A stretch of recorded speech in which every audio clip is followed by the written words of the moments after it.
የሚፈጠሩ ሽኩቻዎች ለሀገር አይጠቅም።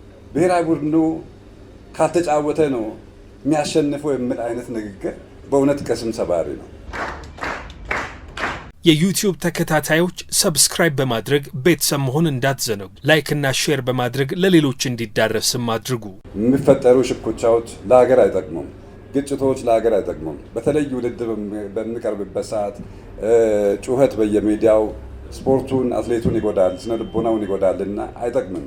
በተለይ ሚዲያን መለመን የምፈልገው ማህበር አላችሁ፣ አመራሩን እንደፈለጋችሁ መሳደብ ችግር የለውም። ግን አትሌቶች አካባቢ የሚፈጠረው ነገር ሞራል በጣም ከባድ ነው። ሞራል ይሰብራል፣ ስነ ልቦና ያጎላል።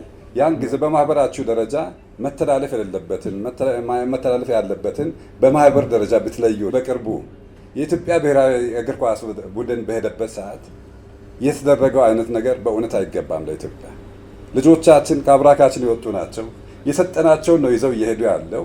የደከምንባቸው ወይ ምን ያክል እንደሰራን በዚያ ልክ ነው መገመት ያለበትና እያንዳንዱ ሀገር በልጆቹን የሚወከለው ባበቃውን የሚወከለው ያን ጊዜ ችግሩ የራሳችንን ነው፣ ውጤቱም የራሳችን ነው። በዚህን ጊዜ ብሔራዊ ቡድኑ ካልተጫወተ ነው የሚያሸንፈው የሚል አይነት ንግግር በእውነት ቅስም ሰባሪ ነው፣ አስፈላጊም አይደለም። እንደዚህ አይነት ነገሮች መቆምም ይኖርባቸዋል። ካላበረታታን፣ ጥሩ ነገር ከአንደበታችን ካልወጣ፣ ጋዜጠኞች አንዳንዶች ጎበዞች ናችሁ፣ መናገር ትችላላችሁ።